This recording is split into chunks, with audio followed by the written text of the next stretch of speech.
Shalom Israel. First and foremost, I do want to give all praises, all honor, and all glory to Yahweh, Bahashem, Yahweh Shai, Bahashem, HaKadosh, to the apostles, now great millstone for teaching us his true peace and blessings. To the hope like of Israel, Yahweh's the name of the Heavenly Father in Hebrew, Bahashem's name, and Yahweh Shai is the name of the Megan Son, back in our lesson.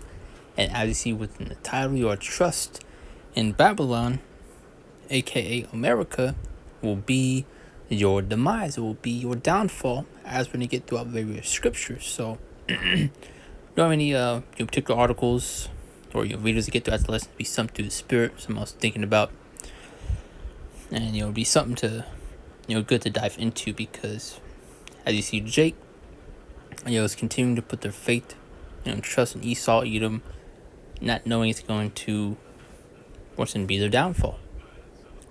Jake wants to continue to believe. When I say Jake, speaking of Jacob, which are, the Israelites. But Jake wants to continue to believe that this devil has, changed, that he's different than, who he once was, that he's good now, yada, yada, yada.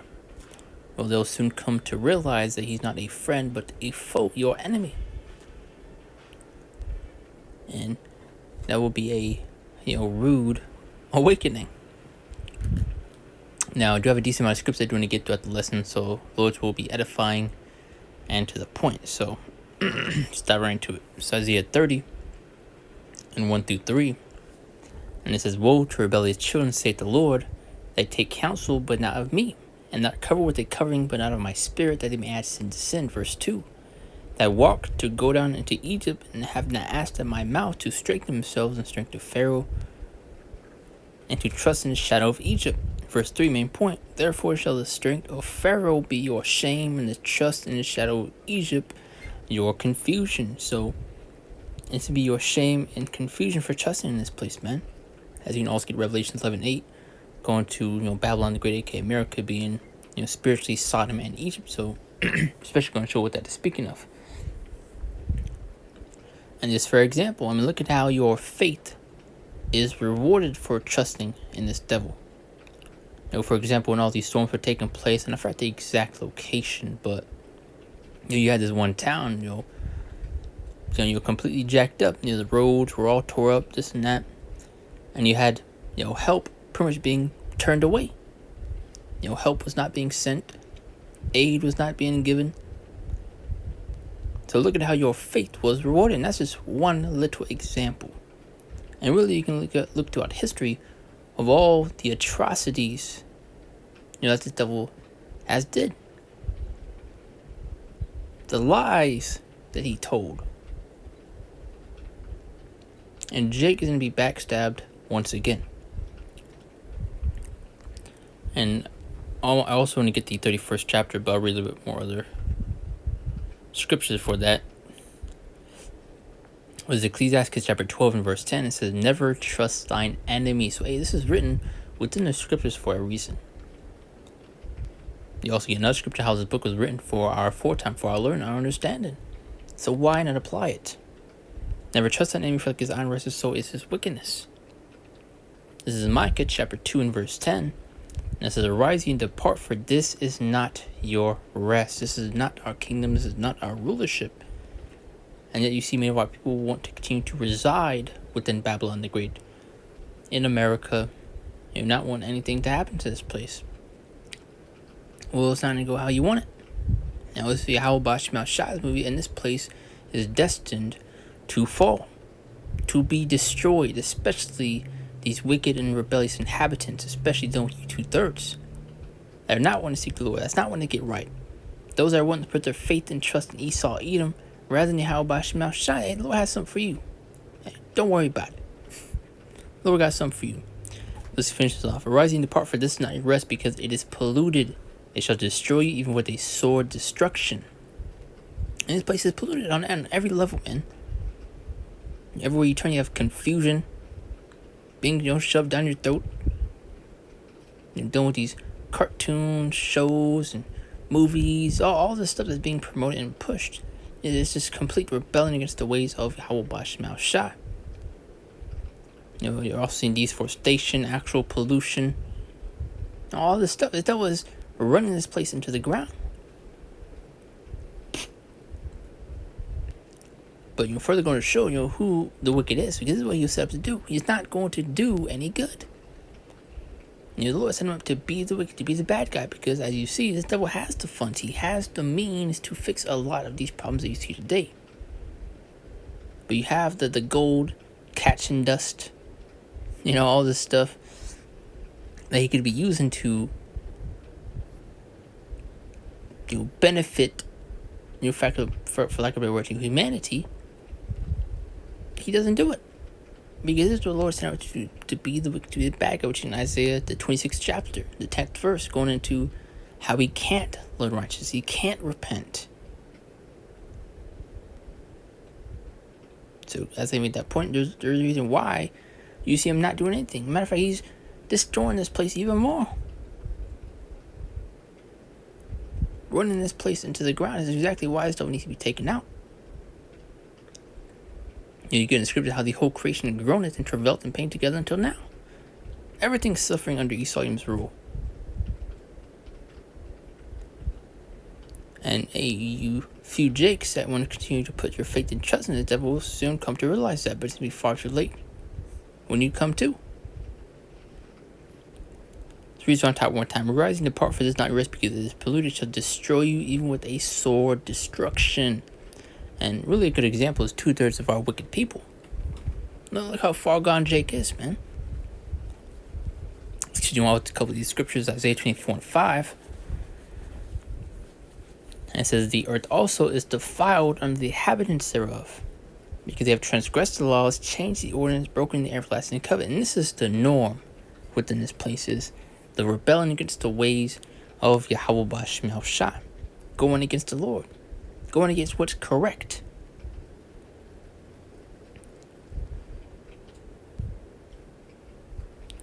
Further on to that point, this is Psalms 82:5.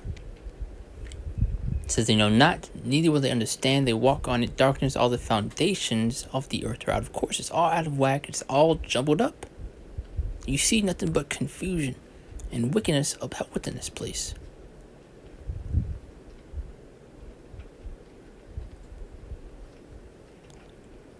As you can also get Isaiah 5:20. Woe to them that call evil good and good evil.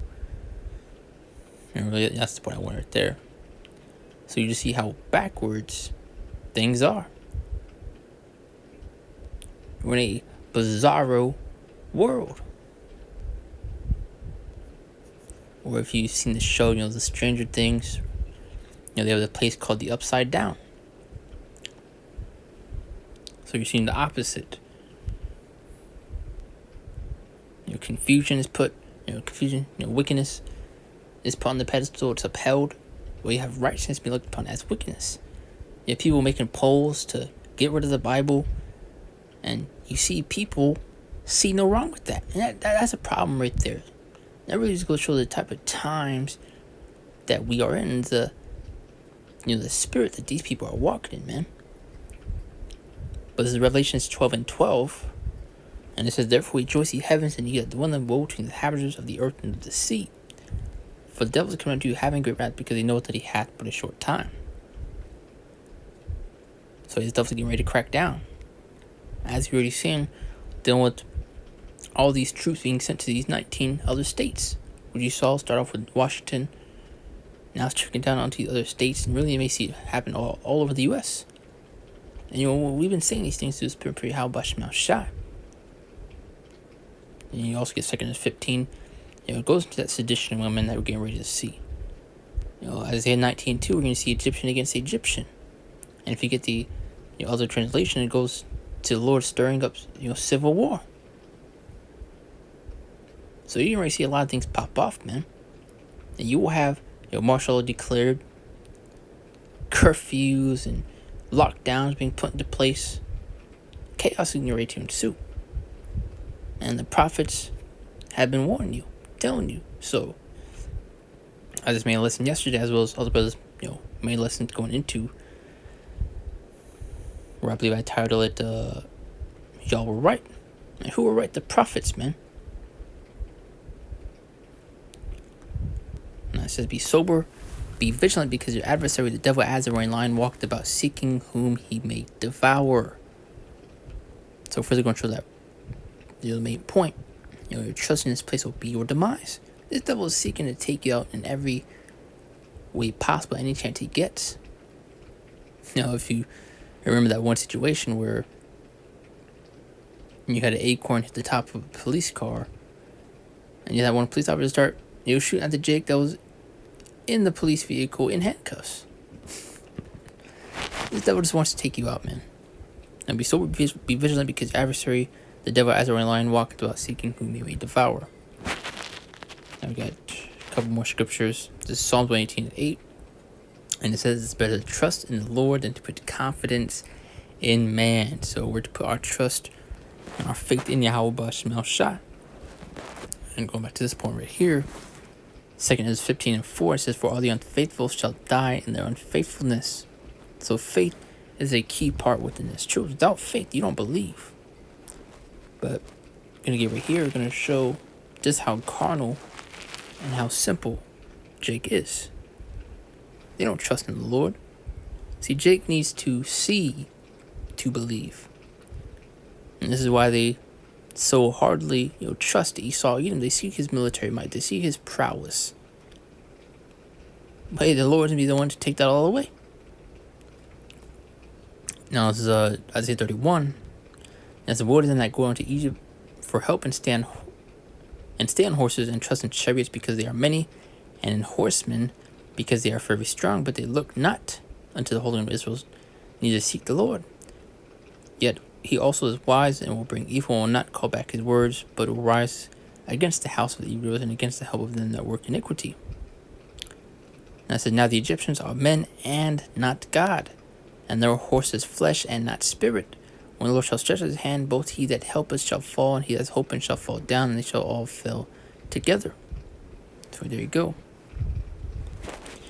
Now we're going to shut this down with Isaiah 10:20. As it says, and it shall come to pass in the day that the remnant of Israel and such as are escaped the house of Jacob shall no more again stay upon him that smote us. Very soon will no longer be relying upon this devil for basic things. Right now we still have to adapt, do things that we got to do. But once that mandate is especially pushed out, done with that charagma, that MOTB, going back to Revelation 13:16, is when we take a full step back. But shall stay upon the Holy One, but shall stay upon the Lord, the Holy One of Israel, in truth. So when we rely upon our power, Yahweh B'Shemel Shah, putting our faith and trust in our power, in the Lord. But that's the point right there. Just something quick and to the point. Something to the spirit. Lord's will is edifying. I do close out. Give all praise, all honor, and all glory to Yahweh B'Shemel Shah, B'Shem Dash, and Shalom. See you next one, Lord's will.